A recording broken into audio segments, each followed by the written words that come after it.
comment? What do you think was going on?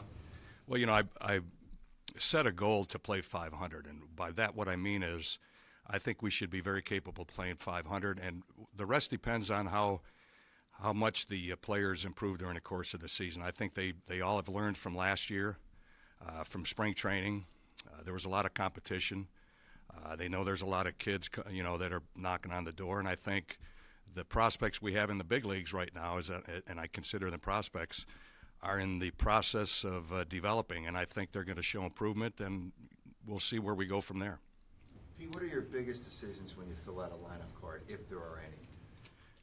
Well, for this team, I'm pretty, I keep looking at the lineup, and it always comes out the same for me, at least right now, with Hernandez, who's a prototypical, leadoff hitter. He's been fantastic, especially the second half of last year. Kendrick second, Herrera third, Franco in the fourth spot, behind him Saunders, and then Joseph, Rupp, and Galvis. And it looks like for the time being I'm going to try to stay with that as close as I can.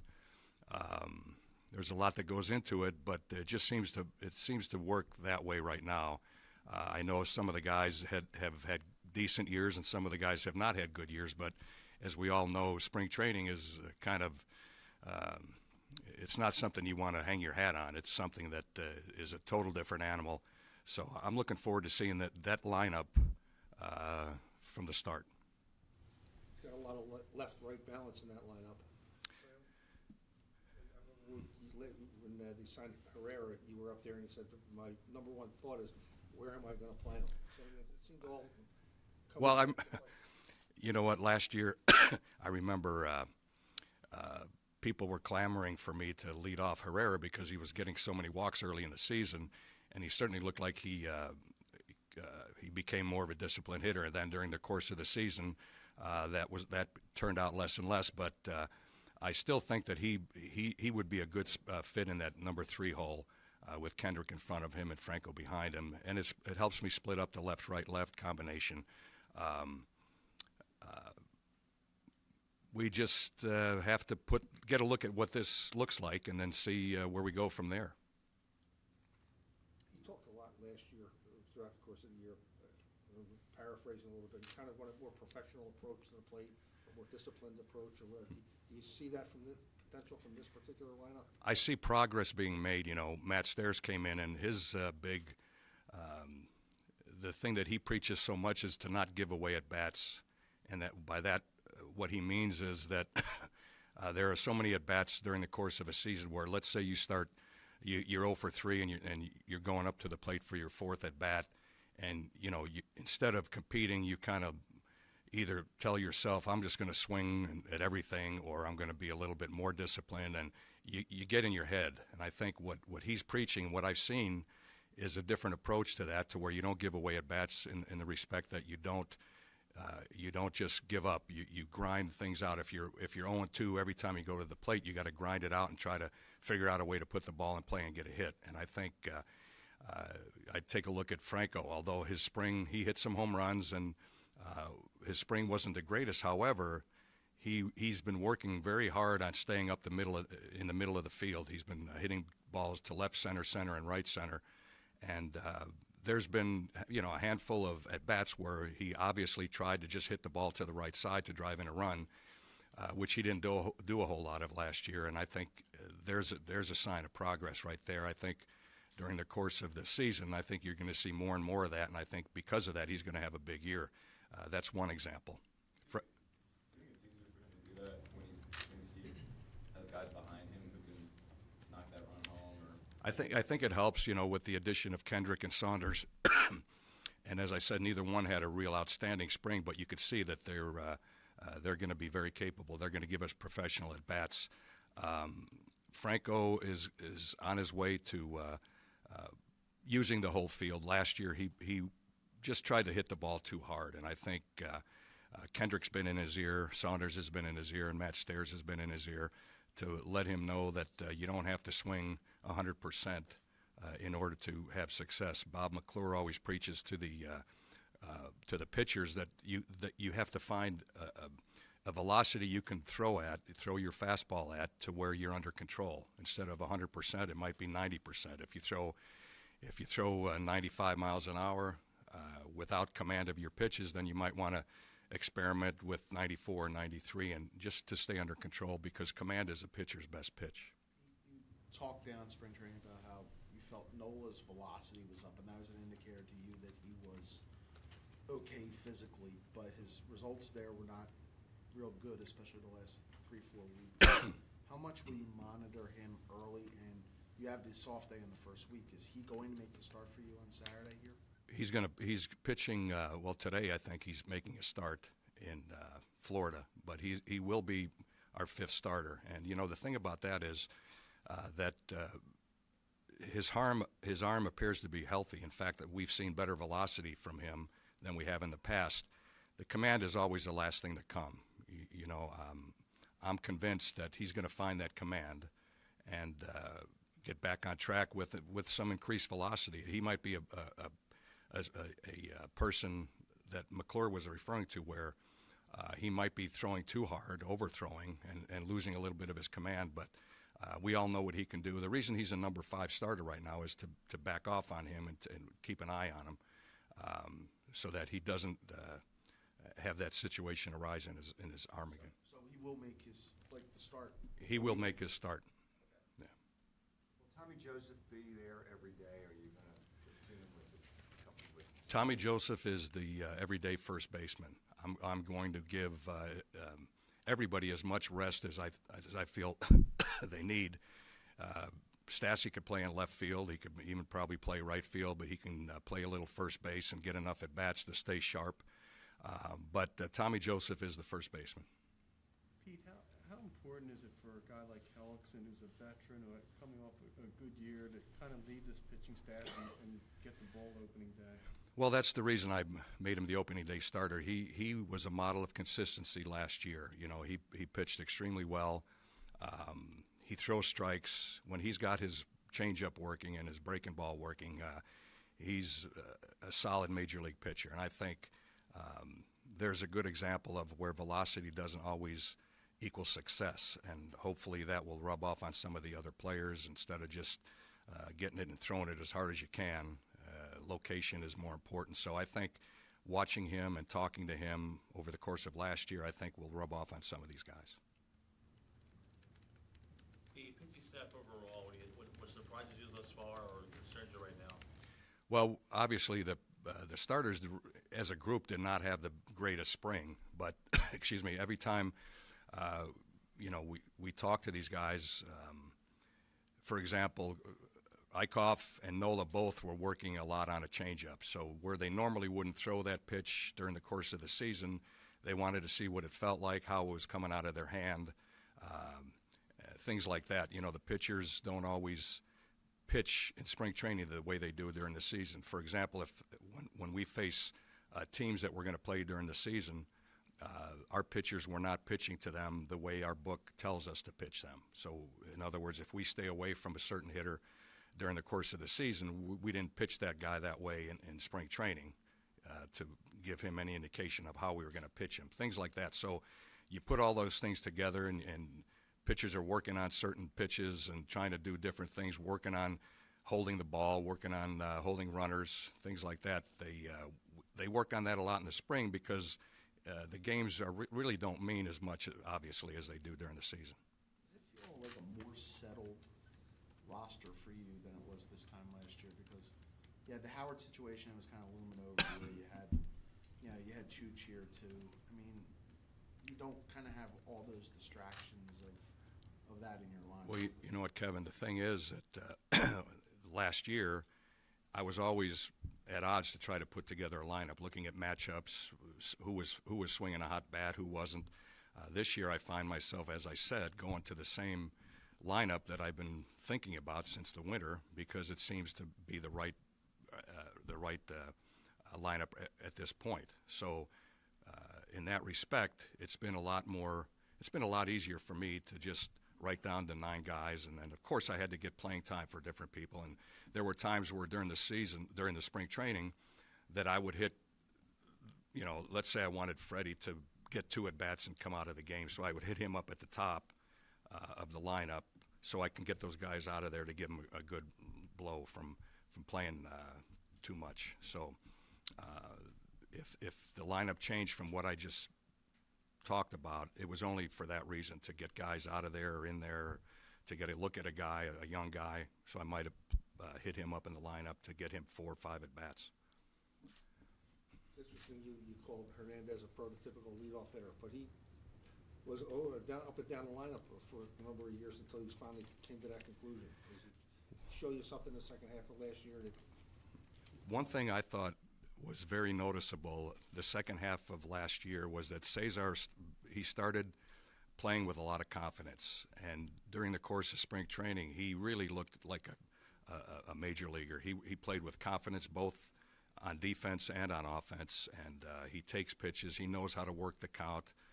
He's really improved, and as I said earlier, I expect the rest of the players, Franco and Rupp and Freddie, so on and so forth, to show improvement, and they've been told what they need to work on.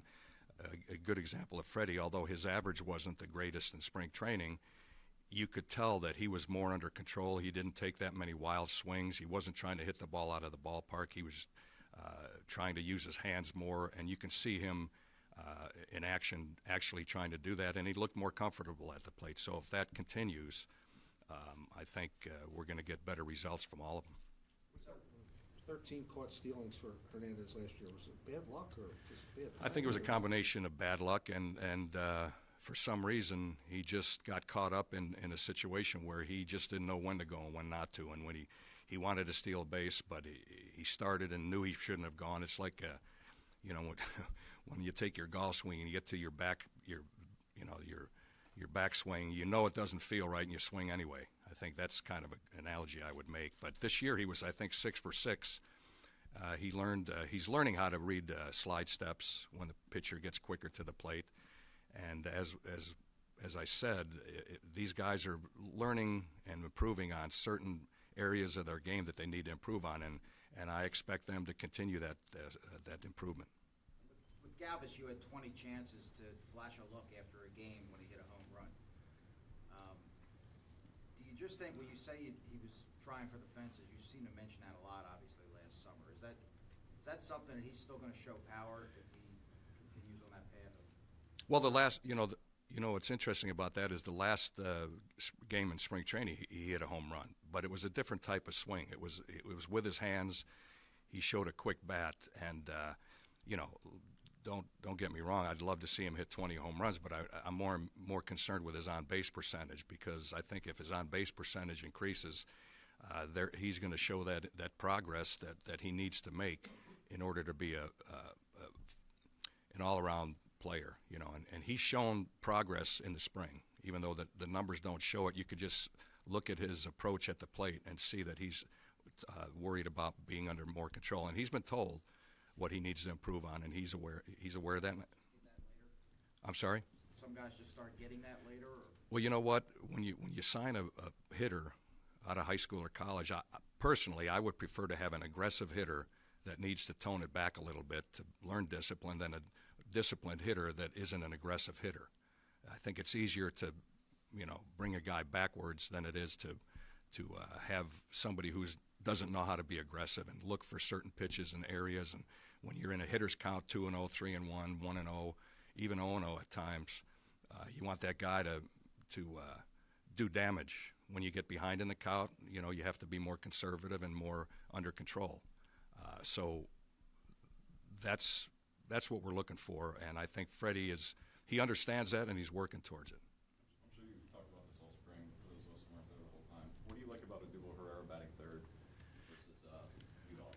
Well, I know that analytically speaking, there's been a lot of talk and a lot of things written about the ideal lineup, who should hit where, and your number 2 and number 4 hitters are your most important hitters, and certain things like that. But traditionally, and I think I would lean more that way, at least for right now, is Herrera is probably our best hitter for an average, and he's got power. He can steal a base. So basically, although the analytics show that certain places in the order come up more with runners on base or in more key parts of the game, inevitably, if we're in the bottom of the 9th inning and we need to win a game, I want my number 3 hitter who with nobody on and 2 outs, has the ability to hit a double or a home run.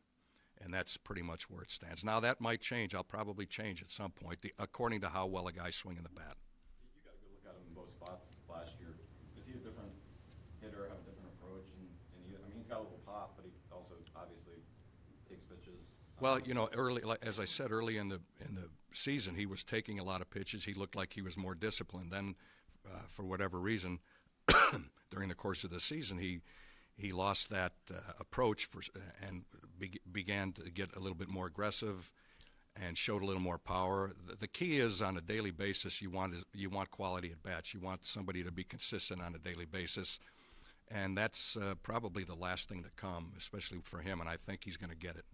Pete, are you caught up in analytics, or are you one of those old-time baseball guys that has a feel and has an eye test?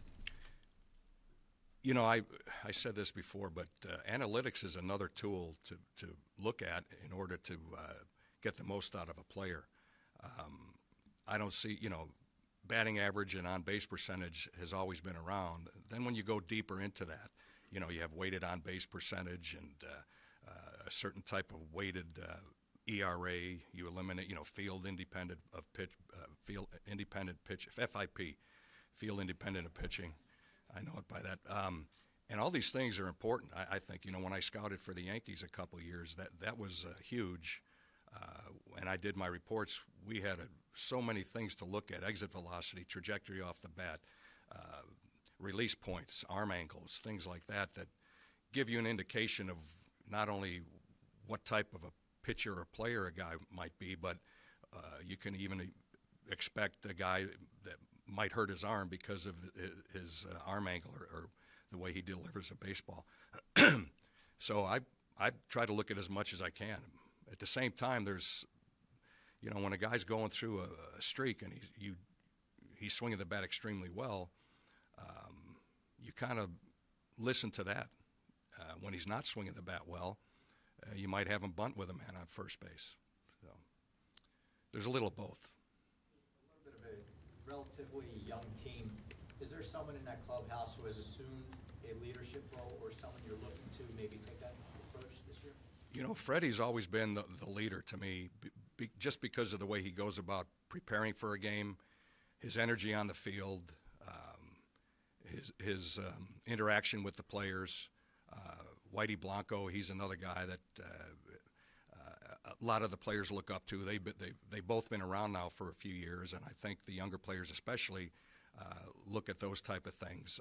We brought in Howie Kendrick. He's been kind of laying in the weeds right now, not doing too much, but I think a word here or there from him is going to carry a lot of weight. So Cameron Rupp has become very vocal when it comes to that sort of thing. So I think all the guys are starting to gain a little confidence, and I think with increased success, we're going to have a team full of leaders.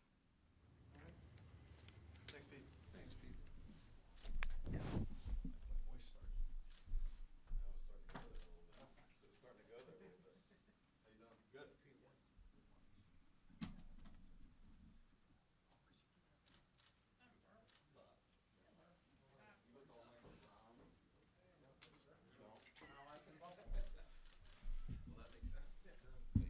You weren't in Buffalo long.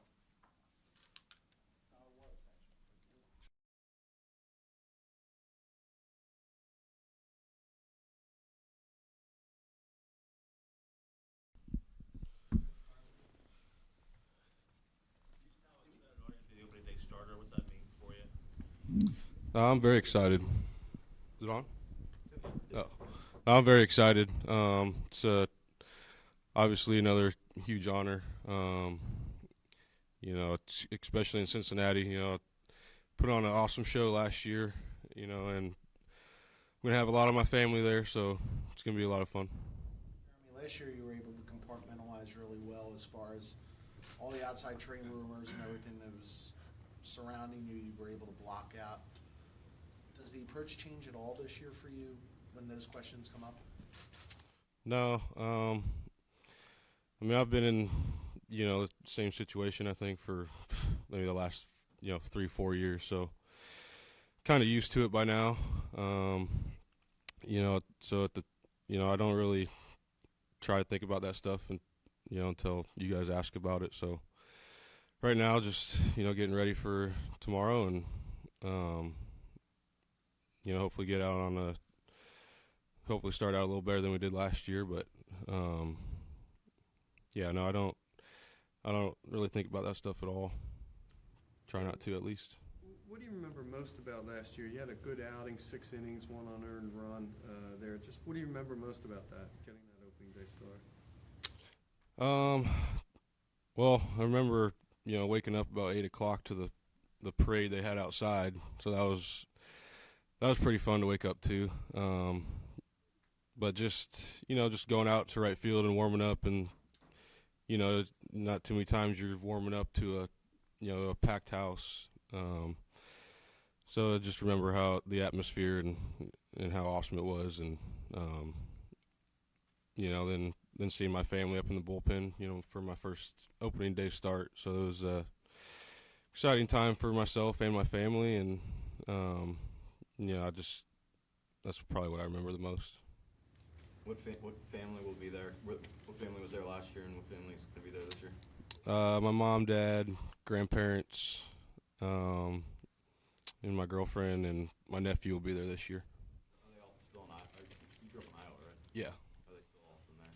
Yep. Yeah, they all still live there. They're all driving up this morning. How far a drive is that? I'm not sure really. Probably 7-8 hours. You were kind of in the Rays were kind of in the same spot when you first got into that organization. And then I guess in 07 or 08, the switch kind of flipped. Was there any sense when you were coming up there, that organization was ready to take the next step? And do you see any similarities to where this organization is at now, kind of 10 years later? Yeah. Well, I came up in 10, so they were kind of, they obviously lost in the World Series in 08. So by the time I got up, they were, we were pretty, the core was pretty set, and, we had a pretty good run there. So, I had a great group of veterans over there and learned a lot. So that's just kind of the mindset I've taken the last couple of years. Just, especially with all the young talent we have, just try to take what I learned from, Price and Shields and those guys, and just be there for the guys whenever they need questions. What was the biggest thing you learned from those guys? You probably hear it all the time, but just not to change anything. I think I took that advice the first, handful of starts, and then tried to do some things differently. But they just said, just do what got you here, and don't change. Some of us haven't seen you since last year, so just want to revisit how you wound up back here again. When you got that qualifying offer right away, was that something that you said, yeah, I want to grab that and take another shot at the Phillies? What was the thinking there when you had some opportunities? It was kind of a different off season, I guess. Just not knowing how the market would shape up, and what was going to happen with the qualifying offer after this year. So, I didn't really know what I wanted to do at the beginning of it. So it came down to the very last day, and as you guys know, I love it here. Wanted to be back. So especially with the signings we made, it was kind of an easy decision when it came down to it at the end, and I'm pretty happy with the decision I made. Do you sense a difference in Velasquez and Eichhoff and Thompson and Nola, guys who have now been through a bit of a major league season? Did you sense that during spring training, that there's any different approach, any different mindset to them? No,